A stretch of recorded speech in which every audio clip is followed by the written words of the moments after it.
Welcome to Seasons Sunflower Hour. Thank you so much for spending your night with us and checking out another live episode of the show. We are so happy to have you here and welcome to joining the Sunflower Hour family. If you are new to us, we're so happy to have you. I hope you come back. And if you are returning, thank you for your continued support of the show. And if you haven't done it already, make sure you click the follow and subscribe button so that you never miss an episode because you're going to want to get all those updates. I promise you.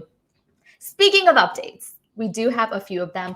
First and foremost, I want to start out by giving a birthday shout out to our amazing producer, Sam Extraordinaire. That is just officially, I feel like she should change her name to that. She is now forever going to be called Sam Extraordinaire. She does everything behind the scenes to make the show run and work and come out like we know what we're doing. That is all because of Sam. Her birthday was on Friday the 17th. I am so happy you were born, Sam. And I am so happy that you're a part of this family because we just wouldn't be the same without you. So everybody at home, I'm going to pretend like I can hear you and feel this. Feel the love through the computer, Sam. Everybody wish Sam a huge happy birthday. Yay. Also, other exciting news, because, Sam being born is pretty top notch. But in addition to that, we have on, let's see what's coming up next. June 26th is Lou Gehrig's Day, the MLB. We had this with the Cubs. We get a repeat now. The Sox were away. Oh, I love that. Yes, you guys chime in and say happy birthday to Sam. I love that. And also, if you are watching, let us know where you're tuning in from. We love seeing our friends from around the world watching the show. Lou Gehrig's Day is June 26th, and it will be at home. The Sox are playing. There are still tickets available. Sam will put that link up in the comments. A portion of every ticket sold is being donated to the ALS Association's Greater Chicago chapter. So come check out a game for a great cause. Help the chapter. And there's also still some merchandise available, which is really cool, and it will not last forever. Once it's gone, it's gone. You can get that as well. And what's also really exciting, the ALS Association, our chapter, is going to be having a tailgate party for the game on June 26th. So you can stop by, get some goodies, get some snacks, and just hang out with everybody and share some love and support. Again, that's happening on June 26th at the Sox. Oh, Kev's tuning in from New York. So exciting. Thank you for joining us from New York. On July 10th, we have the Northern Illinois Walk to Defeat ALS. Now, you know the walk season kicked off. You've been hearing so much about it. Northern Illinois is coming up on the 10th, so make sure you come out, come join us, come walk, come support. You can donate, help fight to find a cure, and donate to all of those amazing walkers that come out. You can make it happen. Sam will also put that link up in the comment section. And this is also some more exciting news. There's going to be a great tent festival afterwards. So stick around, have all kinds of fun, some great food, some snacks, enjoy all kinds of amazingness. Bring the whole family out and make a day of it. That is July 10th, the Northern Illinois Walk to Defeat ALS. Look at that. Sam is so on top of it. She's already got the link up there for both the tickets for Lou Gehrig's Day and for the Walk to Defeat ALS. And also one more quick announcement.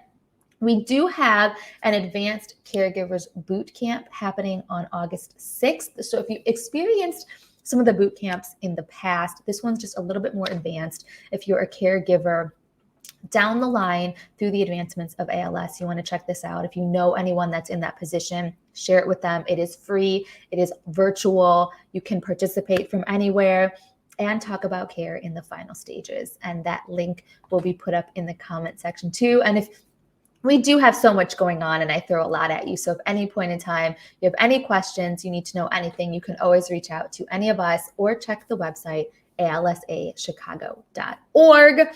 And one more thing before we jump into all the goodness of the show tonight, we have tons of walks and runs coming up in the fall, so make sure that you stay tuned for all of those announcements. And Sam will always put the links up to keep you guys all up to date on what is happening, but keep an eye out for all of that because there are plenty of opportunities for you to get involved, for you to walk, to donate, and to volunteer for all those great things. So many good things to come. And speaking of good things to come, I'm so excited for tonight's show. So my first guest is retired from a career in graphic design and public relations.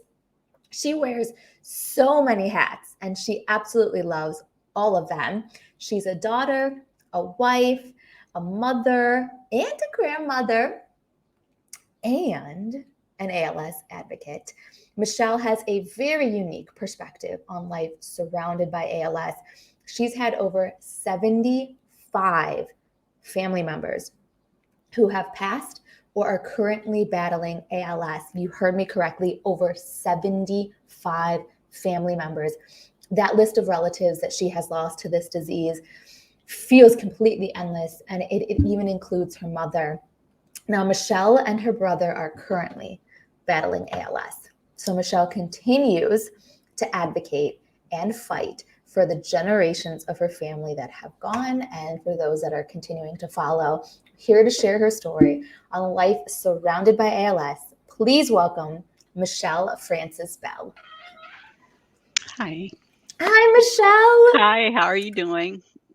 Oh, I just had to say it again. You heard me telling you earlier, but you just look fabulous. And I just love this whole setup you have going. Oh, You are thank you. surrounded by sunshine, surrounded by light and sunflowers, and I Thank love you. Thanks. it. Well, aw, people are jumping in to welcome you in. Now, Oh, thank you.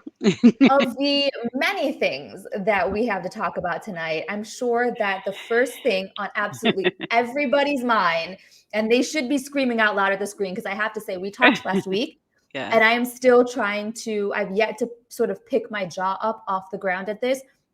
Over 75 family members. So Yeah. this is insane to me because the majority of ALS, so about 90%, is completely sporadic, which Yeah. means there is no family connection. It hits anyone, anywhere, anytime.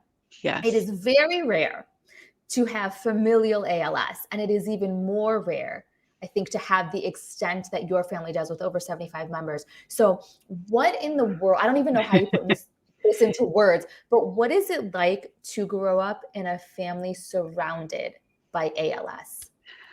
Wow. It's my reality. And even with it being surrounded by, ALS, people don't talk about it. You would think that if it's a familial ALS that you would talk about it a lot, but it's really not. So it's almost like Okay. you have it, but it's hush hush. My one of Okay. my cousins, he came down with it like in the late 80s, around the same time my mother did, and he decided to research it more and research more about our family. So that's kind of how we got the genealogy part of it, and we were a part of Northwestern, a study. So that's how we know all the many members that have passed away with it or who have lived with it. But it's still not an extensive list because Okay. as far as I can go back, it's like 7 generations. My fourth great grandmother had it, and at least 2 or 3 of her kids did. I only have information from the one that's my straight line, my third Mhm. great grandfather. So his sister, I'm sure she has as many people down her line that had it, but I don't know them. So I'm sure it's more. But I would say living with it in my family, it was there, but you didn't talk about it. It was like the elephant in the room. I would Okay. go to family get-togethers or family reunions. You'll see someone in a wheelchair, see someone, with the ventilator, see someone with a cane, but you didn't talk about it. It was Mm. just called the disease or the Taylor curse or something like that. So it Ah. was always over my head that it could happen to me, but it wasn't a reality that it could happen to me until my mother came down with it. Ah. And then it was a And 50% chance. and every generation, that surprised me. I think you said every single generation, at least one or more of Yeah, the kids have ALS. So it's not even skipping a generation. So there's a it's not 50% skipping. shot. Yeah, what has happened is there's only one person that I know of, maybe two, that the child developed ALS before the parent, but then shortly after the parent did. So one mother was 60 years old, her daughter was 40. Her daughter developed it and then the mother did. Oh But my gosh. by the mutation and how it's given, that it doesn't skip a generation. If you're, for instance, my mother, she has 3 siblings. She's the only one that has it. So her other siblings, their kids won't have it. It dies there. but it's Okay. her line that keeps on going. So with me and my brother, we both have it. It could have been neither one of us. It could have been Yeah. just one. It could have been both as it is. Yeah. If our kids don't have it, it's done on our line. But there's a whole long line, and there's still people like second cousins or third cousins that still have it. So it is a 50% chance if you have a parent with it. Right now, that I know of, there's 10 of us that are living with it now. Oh Um, my our kids gosh. are too young to kind of know or coming up to that Okay. age, but if none of them have it, then it's done with us. But the probability that that happens is very, very small. Yeah. Actually, we have a question that popped up. Somebody wants to know, did you see any pattern in your family of when symptoms started, like at a certain age or a certain event? Good question. Um, that is a good one. The pattern now, my father, he's not the one that has ALS. My mother was the one. But he's been through 3 generations of us. He helped care for my grandfather, my mother, and he's here for me. One thing he said is that it seems like the people that look alike develop it. Now, it's not supposedly a Hmm. connection with that, but it is genetic. So Okay. I don't know if that's something there, but most of the people in my family, they come down with it. It starts in their feet and their legs. There's a few that start in their arms. So mostly it's a limp. Mostly it's being very tired, and it's a balance issue. Those are the main things that kinda give you that. No longer being able to stand on your tippy toes. My mother used to do aerobics, and then she started Oh, falling or couldn't do some of those things. That was her okay. symptom, and mine's was leg cramps. Really, honestly, I thought that, I had something dealing with those Skechers. I don't know if you remember those Skechers tennis shoes that's supposed to pump up Yeah. your butt. So, I Yeah. was wearing those, No. and then it comes to find out that that causes problems with legs. So I thought, "Oh gosh, I'm one of those that had the problems with the legs," but it was Okay. ALS. It was AL. Darn it. Of all the times you wanted to be the Skechers causing your problems, you Yep. know? So, but that I Well, would say the balance and the tired and then leg issues. okay, is where it kind of starts. Well, Mhm. how did you seeing all of this firsthand and sort of really understanding as you were saying, sort of as you look at it, the curse in your family or sort of what you guys are having to deal with this connection to ALS, how do you think that shaped you as you've grown up surrounded by Wow. this? I You know, that's I don't know. I think one way I wish it would have shaped me that I wish I could go back a little bit is to take more risk.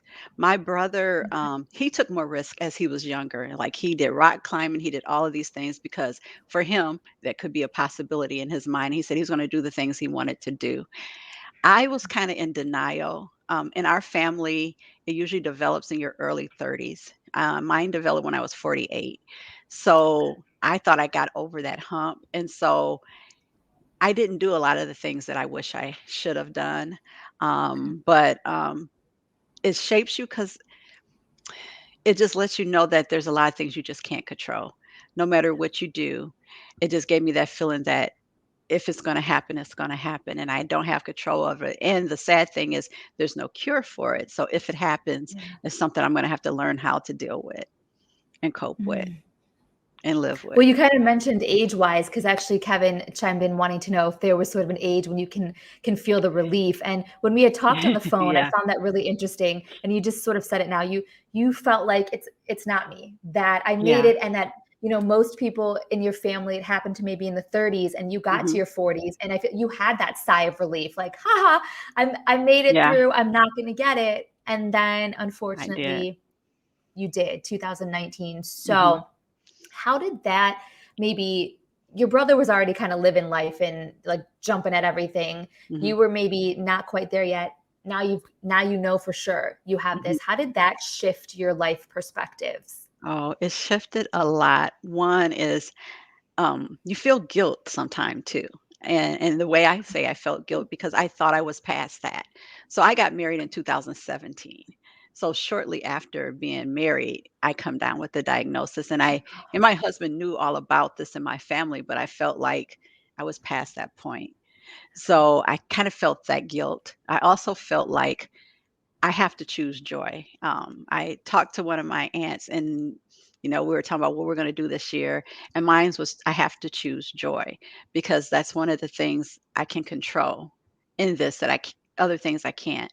So my perspective was I have to find some happiness or some joy or something in this while this is incurable and while it's progressive and while this is a big reality in my family. If I can't do that, and if I can't hold on to the faith and I can't hold on to that, then it's kind of hopeless. So that's how it's changed my perspective. The sad thing about this is, if you can remember, the COVID thing started like, or when everything shut down was like March 2020, what, I think 20? 20 maybe. Yeah. Yeah. And I Yeah. was diagnosed in June 2019. So I had thought about all this traveling, everything I'm going to do, because I've seen this No. in my family. I know how it progresses. So I was like, the next few years, I'm Oh, going to do this and that. But then everything closed. And so my fear was, "Well, how am I going to be once this opens up?" Because I know it doesn't stop. And so since I've been diagnosed in the 3 years, I'm mostly in a walker or a wheelchair now. So that was a big change. So some of those things I wanted to do, I didn't, but I still try to choose life and choose joy. choose joy. I'm so in awe of you and just everyone we've had on the show that you're faced with all of this and that you still have the smile on your face. You still have this, as you say, ability to choose joy because it sounds easy, but that's not. It's not It's easy. So it's I don't know not. how you do it. Well, I know before, when I was younger and I thought I passed this, I felt like, okay, is it worse to have a disease that affects your health, physical health, or your mind? And I always thought, well, okay, maybe I'm not going to get ALS because I'm dealing with so many other things in my life. I can't handle it. But that didn't happen. So I think regardless of what it is, it affects you all. It's holistic. So it affects me physically and mentally too. And if I can work on that mental part, maybe I'll be a little better with the physical, because I really can't do a whole bunch with that right Well, I now. love your attitude and I love your outlook and I love your positive vibe because it really is infectious. I just enjoy Thank talking you. to you. You make me happy. You Oh, sure do. You have that oh, effect. oh gosh. Well, one of the things about choosing joy, I wear a lot of colors now. And I don't know if you see all my bracelets. I wear colorful Ah! bracelets and clothes and whatever, because for me that's one portion of joy. Like when I wake up, I don't know what function I may not have, if I'll be able to walk, but I just get joy every morning picking out just what bracelet I might wear. That, and I know that's silly and that's small, Oh, but you just have to find something yeah. that keeps you going. Yeah, absolutely. And I love that it can be something as small and meaningful though as putting on a beautiful bracelet and that's your light for the day. I think that's incredible. I think we can all use a little bit more of those reminders in life when things get a little bit too crazy and hectic. Bring it back to that. Bring it back Yeah, to just as you say, find the joy. have to choose it. There Yeah, yeah, choose it. There's joy in everything. We just have to look for it and find it. Now, we're on this happy note, all this joy and happy. I'm about to bring us down a little bit, that's but fine. it stuck with me when we were talking on the phone and you were talking about your memories of your grandpa. Yeah. And I don't know why, I just feel like this is always going to stick in my head that you little when you were little and you didn't understand really the capacity of Hmm. ALS, you just knew your grandpa as, he couldn't walk, he couldn't move. So as a Hmm. kid, that wasn't the most fun and exciting to Mm-mm. be around. And that's the way you knew him. So it struck me when you said, as you grew older and sort of understood what ALS was, it hit you, oh my gosh, these memories I have with him, this is the only thing I've known. These were my memories. Is my family going to remember me like that? And that, Right. I don't know, that hit me like a ton of bricks. So where's your head at with all of that? And then on the happy side, I think at this moment, what do you think your family would describe you as now? Okay. As far as going to the first part, that is very hard for me. That's all I remember my grandfather in, and even little pictures, like when I was 2. he had the leg brace. So what I can really remember is him being in the chair with the trach, a ventilator. My mother have to suction him, and he can just sit in the chair. At times, we have to, move his hands for him or scratch him or whatever. So it's sad, but now I think about it as a kid, I did not enjoy going over there. I felt like, oh, we just have to sit here. Granddad can't do anything. And so I feel bad now because I have 3 grandkids and not going to cry, but I don't want that to be their memory of me. So that is a hard one because like now I get on the floor with them, I play with them or whatever, but that may not be the reality, in a year or two if there's not some cure or nothing like that. So I don't want them to have those memories. I have those memories. My grandfather, I loved them very much, but going over there was more of a chore. And that's why as a caregiver, and I think it's a unique aspect, not only do I have ALS, but I was a caregiver, and I Yeah. understand the hard parts of that. Even when I was caring for my mother, there would be times I have to move into the other room and cry because you see what they're going through, but you can't help it. But you can't cry in front of them because they're already dealing with what they're dealing with, but you deal with it too. So I understand that aspect of it, being a kid that had to deal with it and help take care, to being an adult taking care of a kid, and now having other people have to take care of me. I don't want that at all. Yeah. And I don't want to be that for them. I didn't see my mother as a burden, but I also know as a caregiver, it puts a lot on you too, a lot of hurt to see that. So I don't want that for my family. Um, Being with familial ALS is harder because you want to talk about it and Yeah. you want to give them information, but you don't want to give them so much information where it's just over their head that I might get it or somebody else in our family that we love may get it. So I don't know exactly how they see me. I think, and this is the other hard part, I think sometimes they don't understand or realize how much it has affected me, partly because I may not show it or say it, and I may not explain everything that comes with it. So I think sometimes they still see me as the same person that could handle everything and do everything like I did before. I want that, but in some aspects, I want also to recognize that I am going through changes right now. Got me a little. I'm sorry. I know this is good. It hits, and this is so important. And I've said it to you a bunch. This is why we are here. This is why this show is so important. This is why what you're everything you're doing to share your story is so important, so that families don't have to go through this. We don't have to sit here and worry about, you know, what function you're going to lose tomorrow, or if you're going to be able to get on the floor and play with your grandbabies next year. This is Yeah. not, there are too many other things in the world to deal with. This should not be one of them. So this is so important what we are doing, and every dollar raised, every step we get closer is Mhm. so important, so that we can put an end to this, so that you don't have to go through this. It's just a little reminder hearing you say those things. Gosh, well, I think that they would describe you as an absolute sunshine. I think the sunflower behind you is the absolute perfect description for all of the reasons. Because you said that you even loved sunflowers before this. So now this has Yes. taken Uh, on a just a whole whole different new meaning. meaning, a whole Yeah. different meaning. But you are just like that. You are strong, and you are part of a community, and you are beautiful and this ray of sunshine. So that is exactly how I would describe you. I have a feeling Thank they would you. agree with me. Thank you. Now, speaking of all of this heaviness, did you ever want, because so you know that this is in your family, you know what Hmm. your odds are, you're Yeah. battling a 50% chance. Now there is a test now. We don't know a ton about ALS, but Hmm. we do know about some of the mutated genes, and there is a test that identifies that. Did it ever cross your mind? Did you ever think, man, I want to take this test, I want to know? Yes, it did. And as I was saying before about my cousin that found out a lot about our family, he was instrumental in finding out about the SOD1 mutation. And so he was at Northwestern. And so he found all of us, and they sent us some vials to, go to your doctor, get blood drawn, have it sent to us, and we can Yeah. tell you if you have it or not. And they were using it more to see of the people who have the mutation that do not have ALS and those who develop ALS and all of this. So kind of did a study on us. So I really wanted to take that.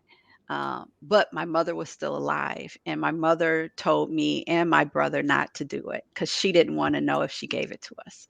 So the one thing in my family, for most of the people in our family, is that it's a blessing, I guess, in a sense, is that the parent dies before they see the symptoms in their children most of the time. My mother died before 50, her father before 50, his father a little later, but then his father's mother, was earlier. So sometimes they don't see it.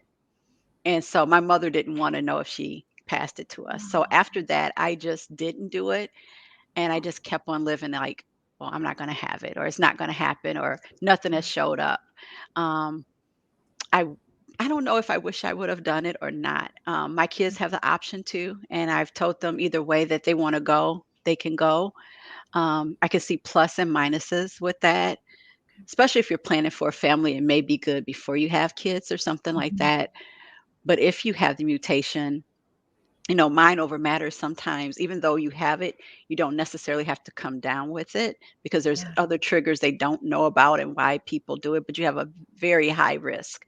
And yeah, I wouldn't want that to be on their heads where now every moment is, ALS. I might okay. have ALS.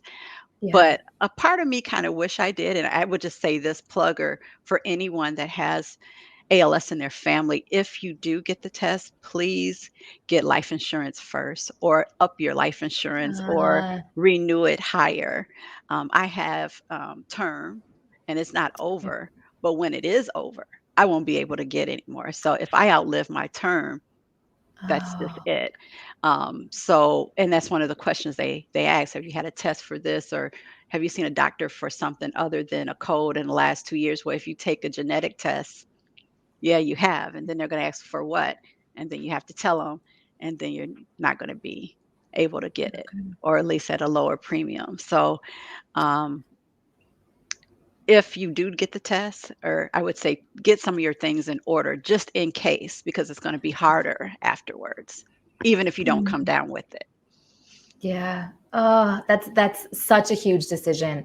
You said I don't even know where you even begin with that. But I think even though that you didn't have the test, though, I feel like you still had that moment of going through your life where you were wondering, is this ALS? Is this Oh ALS? yeah, Sort of, it was still surrounding you anyway.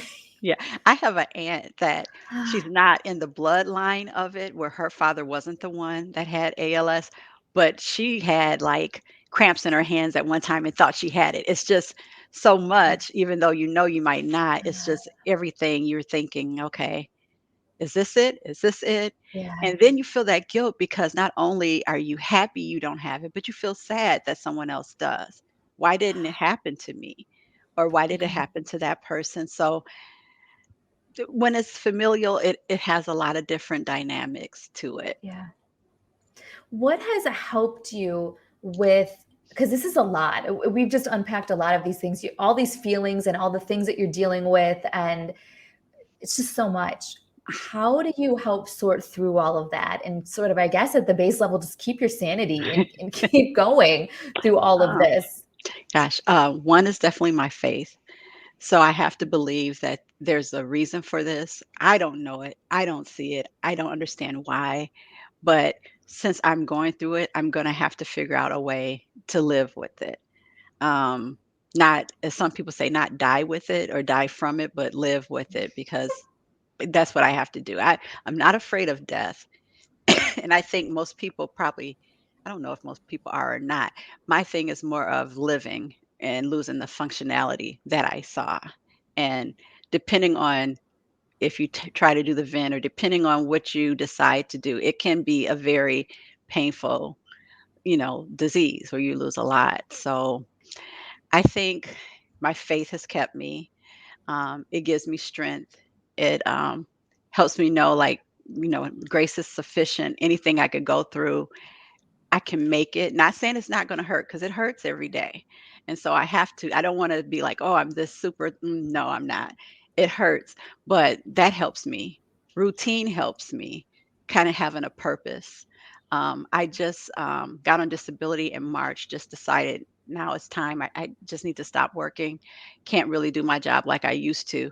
And still a routine or a purpose or a reason to live keeps me going. I like the genealogy, so I've been doing a lot of that with my family, and it's just having some purpose helps outside of Well, ALS. you found your way to us, and we are so happy. That is Thank you. one purpose that we love and adore, that you're here advocating and sharing your story. So, what has the ALS Association meant to you?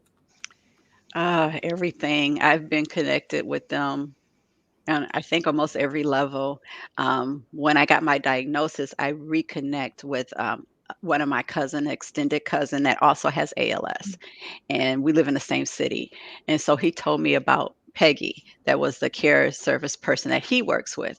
And so I don't remember how I got connected. I don't know if I called her, she called me, if my doctor referred, I don't know.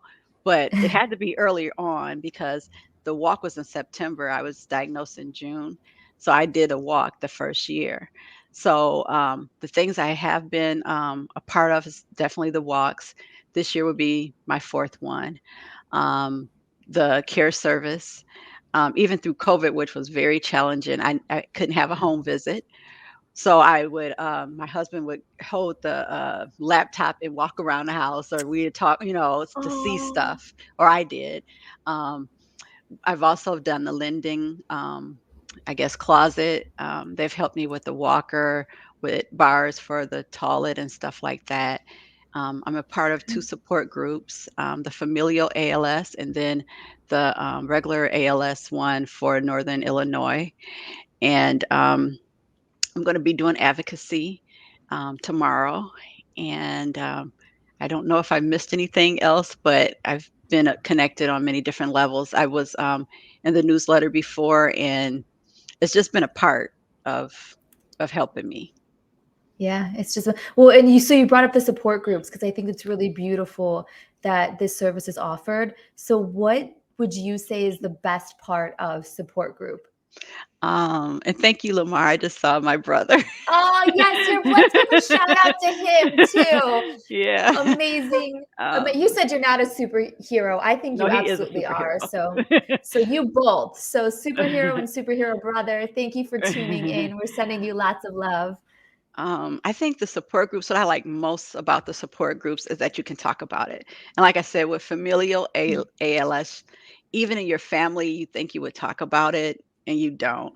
And like I said, I feel the guilt because it's always been in my family, but until I got diagnosed with it, I really wasn't a huge advocate. I don't know if I was in denial. I don't know if I think about it, then yes, it's going to happen. I don't know what the reason was, but the one thing is about the support group, it's a safe place to talk about ALS and to talk about other things. We laugh about a lot of other things. We are always on a tangent to something else, but it's a safe place to talk about it because you have to understand this affects everyone around you. And for your loved one that never knew that this was going to happen, or, had plans for your life and now things are different, they may not want to deal with it.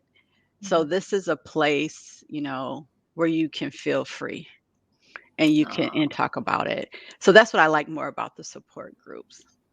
I love this. Peggy chiming in, one of our Oh, care services, I saying love that your Peggy. openness, she's the greatest, that your openness Yes, about your story and experience have taught her so much.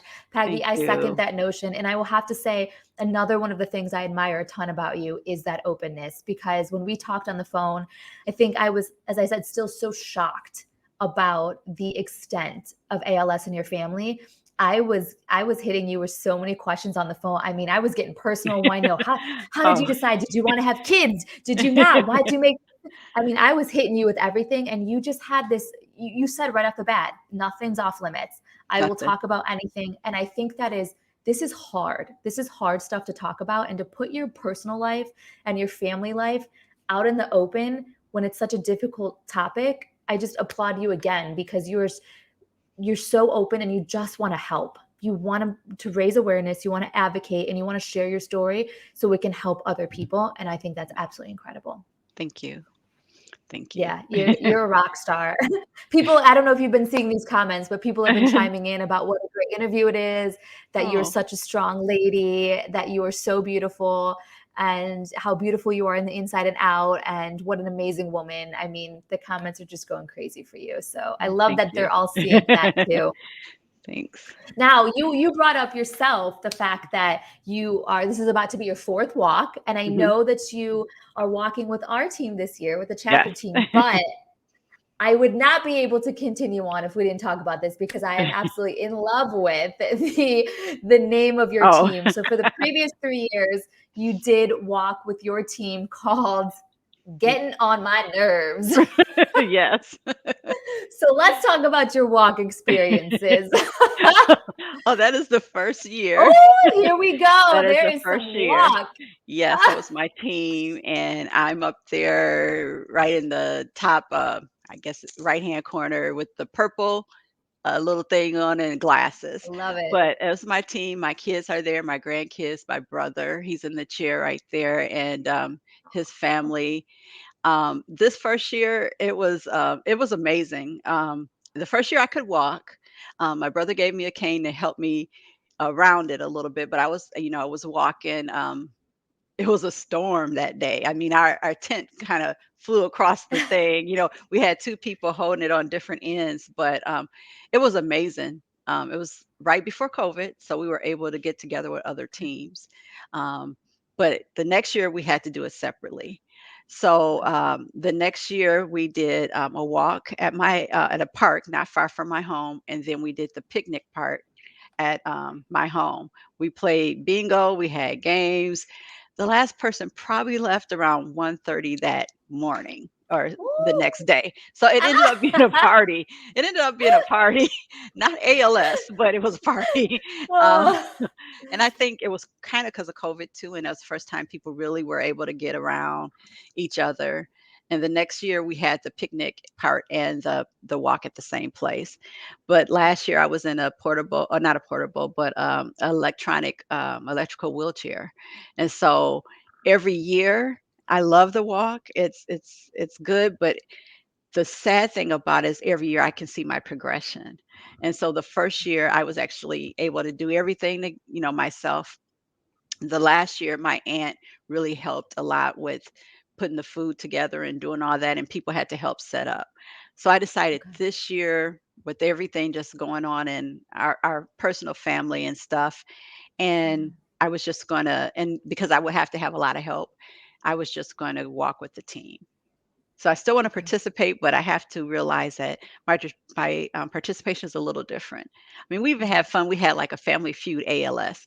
Just my cousin did it, and we had questions like, "What parts of your body usually are affected first with ALS?" Or who in our family had ALS and all that. And it was fun. We had fun out of it, but tried to make it as light as possible. Music, fun, Yeah. foods, and we raised money and awareness. I love that. All the things, having fun while doing some great things to raise awareness. But I heard that you have a really special way that you start off each walk. What is Yeah. that? Oh, that is my roll call. And I even had to talk to Peggy about this one too, because I didn't want it to be sad, but I felt like I needed to recognize the people that we are walking for. So Yeah. at the beginning of it, I have like that sunflower back there is there. Actually, last year I had my grandchildren, they had little confetti that was shaped like sunflowers. So as I Oh, read the names of the family members who have it now and the long list of names of the family members who've had it before, they would throw that out. And then I would have like a table maybe with pictures if people wanted to see. That was the most I did. I didn't want it to be sad, but I did want them to even be aware because I have this is on one side of my family and one side of my mother's family. I have many sides of my family and friends that I wanted them all to kind of know who we're really walking for and really mhm. give names. And the list I had probably was like 50 or something then because I don't know all of them. But I would read the list and that's how it would start. And I'm like, so we're walking in honor or in memory of these people. It's a beautiful way to remember the why. I Yeah. think that's really special. Wow. I feel like we have so much to talk about. We could dive into so many things. I'm just so intrigued by your story. And Peggy chimed in that also your family's pretty competitive when you play games. She I was guess a that, judge. She was, oh, Peggy. and Peggy, how was that? Tell us. they they didn't give her any slack. So Oh, she was a judge for the Family Feud, one of the judges. So she was like, "Your family is competitive." I said, "Oh yeah, they are." They mean no that because how in Family Feud you can have a judge and they can say, "Oh no, that's yeah. close to it." So if something they felt was close or not, yeah, they gave it to her. Tough crowd, she says. That's how it was. Okay, so Family Feud and Catchphrase are two of my absolute favorite games ever. So please let me know when you're playing. I just want to witness this. I want to Okay, see this family of yours going head to head in the it was Family Feud. fun. So entertaining. Well, you guys sound like such a blast. But, you know, I mentioned earlier that you really do wear so many hats. You take on so many things, so many different incredible roles in your life. And one of those is as this ALS advocate. As you mentioned, you sort of found this new purpose through your diagnosis and this louder voice to share and advocate for fighting to find this cure. Now, you're about to do advocacy, you're about to take that to the next level. And we have a very special guest who's going to jump on here with us to celebrate the night before, or I'm going to dub it Advocacy Eve. She wants to come and join with you. So please welcome our fearless leader, the president and CEO of the ALS Association's Greater Chicago chapter, our favorite, Julie Sharp. Hi, girls. How are Hi, you? Hi. hi. Hi, Julie. Well, I want to dive into this first of all for maybe all the people that are watching that don't really know what we're talking about. Julie, can you explain it to them? So, what is happening tomorrow? What is all of this? So, the ALS Association actually hosts a public policy conference. Historically, it has actually been taking place in Washington, D.C. For the last few years, it has now virtual. It's an incredible opportunity where we come together as the ALS community to learn about the latest in research, innovations, to learn from each other, um, to have presentations, and then literally to descend upon the hill en masse. Usually 1,000 of us are coming together, individuals living with ALS, caregivers, those who are former caregivers, um, individuals such as myself, a staff member, really helping lead the delegation. And we make our presence known on the Hill. Well, while we may not be able to physically be there on the Hill, for the last couple of years, we still make our presence known. The ALS Association has an incredible grassroots effort that has been well organized and has had many successes over the years. For instance, one of the successes we've had was it literally takes an act of Congress to get a standalone disease registry. Back in 2010, there was no ALS registry where individuals could self register, and there was no repository of information that individuals who are scientists or researchers or clinicians could go to start building studies, to building clinical trials, to reaching individuals. It literally took an act of Congress to get it passed, enacted, to become law. So now there's a registry, which has been built now over the last 12 years. And then once you build it, once it's enacted, then you have to have it appropriated. So that's something that we have to go back to. And that's one of the asks that we'll have on the Hill this year. We were also very successful in advocating for veterans to receive 100% of their benefits, service connected, for ALS to be a service connected disease. That was a huge win on the Hill.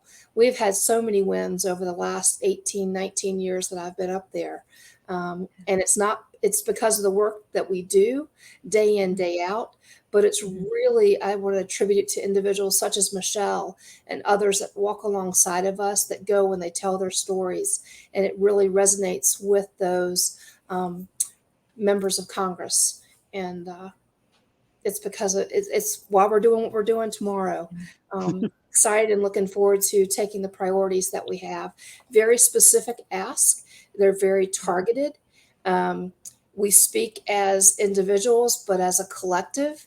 And Okay. believe me, both in person and virtually, our presence is known. And it's really easy for Congress to come together and rally and support the asks that we have and the priorities that we have, because they know. I think this is really great. I love that you're explaining this though, because I think most people, they don't know this. The average person has no idea what you guys are doing behind the scenes all year round. And then that you guys are going and you're advocating, like you said, you guys have to face Congress. It's real easy to put ALS out of your brain when you're dealing with a ton of things. But when you have that presence there, when you're just in their face, making these asks, showing them what this disease is like firsthand, I just think it's incredible. You guys are out there fighting this battle for everybody. Absolutely. And it really does have an impact. Michelle's presence and others such as Michelle, that's what, as I said, resonates. That's what stays behind with the legislative aides and the healthcare aides and the actual Congress individuals that we meet. It's the Michelle story that stays with them. Well, what is that like? So you've been doing it. So when they come in and when you're meeting with these members of Congress or their staff members and they're getting to meet Michelle and people with similar stories, what is the vibe like in that room? They really lean in. They really listen. I told Michelle, you may want to have some Kleenexes to the side, because depending upon how the conversation goes, I've been there many times when it can get somewhat emotional, because they care. That's nice to hear. And I think we need that reminder. It's nice to hear that our legislators stop and care to listen to what's happening and really help fight for our community. That's really nice to hear. And it's our right to go there. And in person, you have to schedule meetings. You have to, there's sort of a format to the meeting. When you welcome, you talk about what the ask is going to be. Individuals tell their stories, and then we close with, and we also thank them, because many of them we've had relationships with forever. And it's good to see them. They know who we are. They know why we're there. They're willing and they want to continue to support the efforts. And again, I have to say it's because it's well organized. There's purpose behind the ask, and it makes sense. So speaking of these asks, we keep hearing you talk about sort of what are the priorities for this upcoming year? What are the asks that you're going in with? Well, Michelle, is it all right if I keep talking, or do you want to chime in? Either way, I can I can say since we have a lot of asks. However, we really, because our time is so limited with the individuals that we meet with, we really limit it to a couple of different asks. And tomorrow we're going to be talking about the support, the investment in ALS research for treatments and just for research. And then the second ask is really going to be to continue to have telehealth, make it permanent. Michelle, you want to chime in at that? And then a kind of a side one for me, and probably with the familial ALS, is more of the prevention part and helping to delay the harms of ALS. And that's one of, I think, our bullet points that we want to talk about. So I can say, for me, something that the people before me did that's been helpful for me is the Disability Accessibility Act. I think that was 2019, where you can actually apply for disability and there's not a waiting list if you have ALS. You don't have to wait for Medicare. They don't deny you, 3 or 4 times before you get it. So like I applied in March of this year. I was accepted in April, and I got my first benefits and check in May. That's kind of unheard of. Wow. And that really was a success from our efforts. I don't remember right now, I can't recall the year, but that we were able to have the 6-month waiting period, or the 2-year, 24-month waiting period to get Social Security was taken away. But then there was this little caveat that Michelle's talking about, that was the 6-month waiting period before anything could happen. And I think that was a victory from the Hill last year, or the year before. Mhm. It was awesome.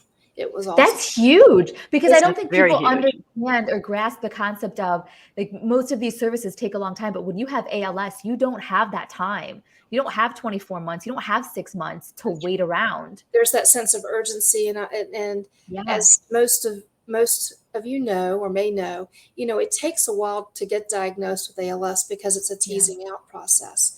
And then if you take that and look at the average life expectancy of 2 to Yeah. 5 years, initially when there was a 2-year waiting period, we had lost a lot of individuals during that time period when they were waiting. Yeah. And also, if you look at, it takes a while to get diagnosed, sometimes you're already farther into that. And the 15 months, if it's the 6 months or the 15 months that you're waiting, so much your life has gone by. Yeah. So it just didn't make sense, and we had to close that gap. And again, Congress listened. Um, and Michelle is one of the beneficiaries of it. Yes. So Yes, because like I said, I did this year. I was diagnosed in 2019. I think it came to play the year I was diagnosed. So, yeah, I mean, I can't imagine how it would have been for me without that. I blame it on Um, the COVID years, the blur, the brain fog, or, which year it was. But yeah, yeah, I know, I you're know. right.